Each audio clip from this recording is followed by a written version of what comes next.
Welcome back to Afternoon Live. It's a sweet treat that not only tastes good, it is good for you, and you'll never guess the secret ingredient.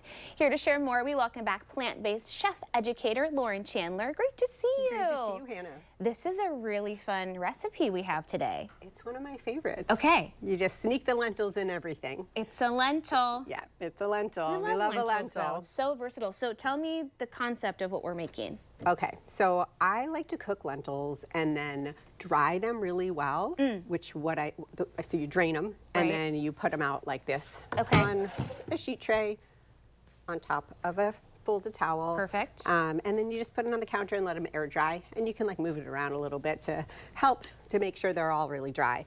Then you put it in the freezer. Awesome. And then you kind of move them around a little bit after they freeze a little bit, put them back in so they're again in an even layer, super frozen. And then put them in a bag just like this. I like to lay them flat just so that there's a lot of room in the freezer. And then you can use them for so many different things. Yep, you can pull them out that morning that you want to use them that night and throw them into soup, put them on salads, blend them into things like a smoothie.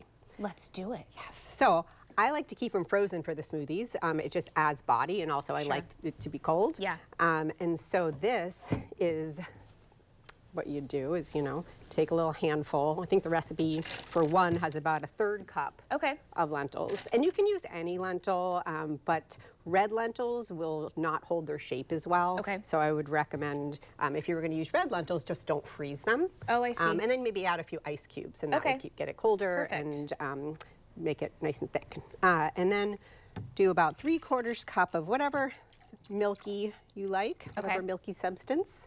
And then I'm just sweetening with banana. Nice. So it's not overly sweet. You can add some dates or other sweetener if you want to, but I like keeping this a little on the less sweet side. Yeah, especially if you're going to have a little chocolate in there. You don't really need a ton of other sugary stuff going on. That's right. And then some dark leafy greens, whatever you like. And then mint. So this is really mint chocolate zone that we're going for. But if you just want to make it mint, leave the cocoa or cacao powder out. Or if you don't want the mint, just go for the cacao. Switch them out. So you can, put a whole handful of mint in there. I was going to say, that's a healthy bunch of mint. Yeah, I love mint. Awesome. Yeah, me too. And another thing you could do is make mint ice cubes. If you, your mint's going to go bad. So then you just put it in the blender with water and then have as concentrated as you want and then freeze them. And I feel like I heard from so many people earlier in the season about how their mint in their garden was going crazy. So this is a good way to use it. And if you don't have mint, you can get some mint extract. Perfect. Just a few drops will do it. I like to put a tiny pinch of salt in, just like when you're baking, not to make it super salty, but just to bring out all the other flavors. I'm going to use about a tablespoon of cacao or cocoa powder. And a tablespoon, I'm using almond butter, but you can use whatever nut or seed butter you like. I like where this is going. Lots of flavor. And this is Nutrition Month.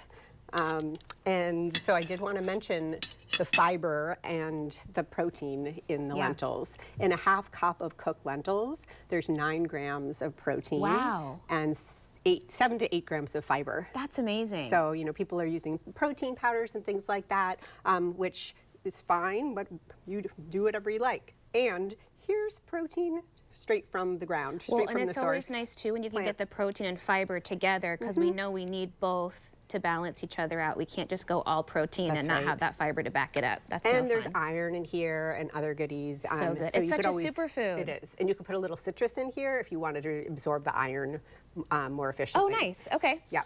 And then we just blend it up. This is it. Da-da-da-da. You have one with TV magic ready for us? I sure do. Oh my gosh. Here we go. Look at that. You can see the mint chocolate color of this, but there's also some greens in here too. Yeah. Okay, let's see. So this is a sweet treat, but we're not doing overly sweet. Nope.